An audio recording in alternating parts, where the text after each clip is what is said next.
Hello everyone. So, did I make mistakes while making this knife? Stick around, let's chat about it. So in my last video, there were a couple commenters who left obviously some comments that were trying to be very helpful and critique the work that I had done. One had even mentioned that I was relatively new in the knife making process.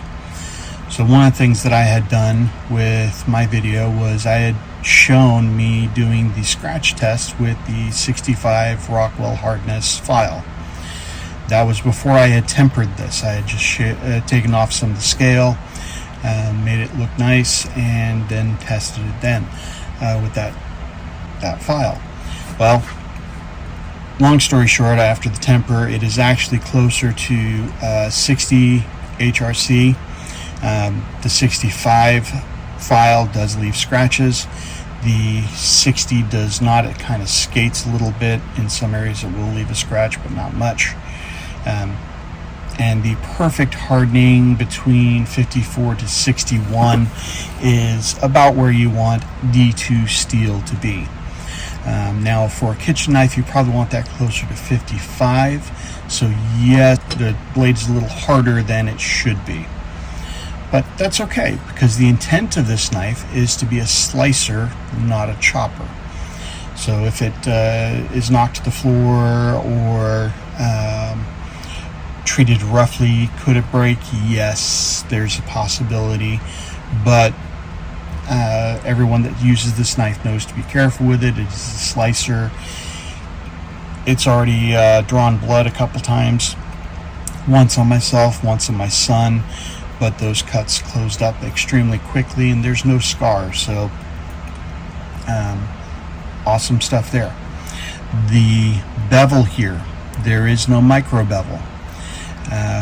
Could that be considered a mistake? Possibly. I do not consider it to be an error in judgment, simply because, again, the design of this is to be a slicer. It will not be used to chop. It will be used to do controlled cuts in meats, proteins, and vegetables.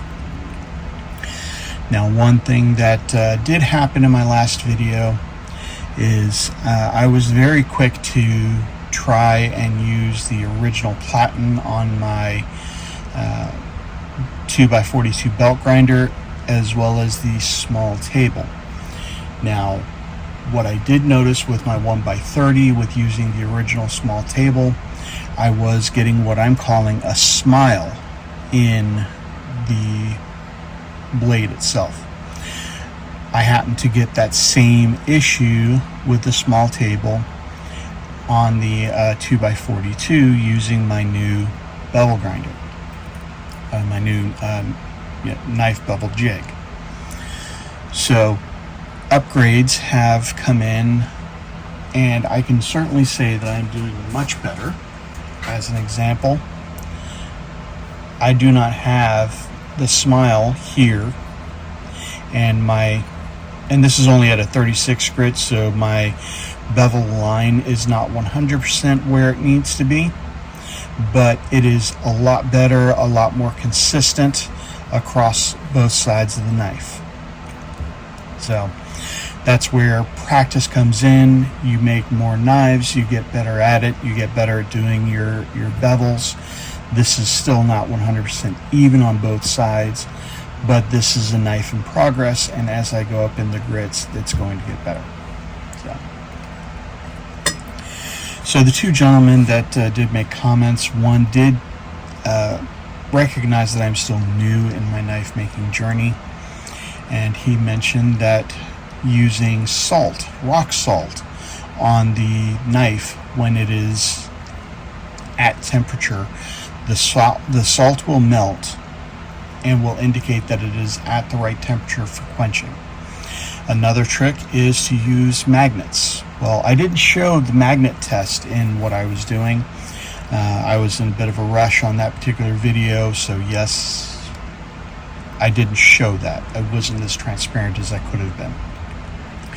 But having said that, I did test for non-magnetic austenizing on this knife. I did not do the salt test, but that is something I will definitely be trying out in the future. So, but as far as the design of the knife, I do not think I made any significant mistakes or lapses in judgment. The Guatemalan rosewood turned out really nice. I really like how this pin turned out.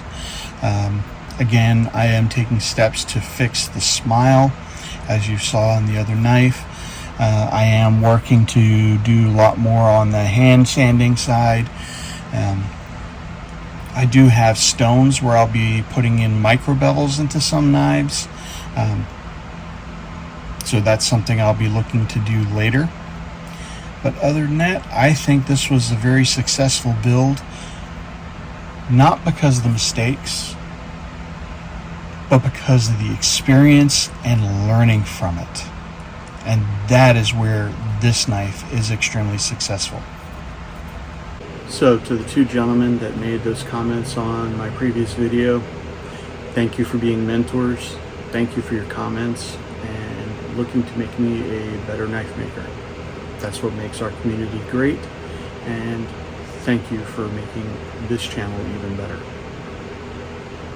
I would love it if everybody would like and subscribe. Have a great day. Thank you for joining me today.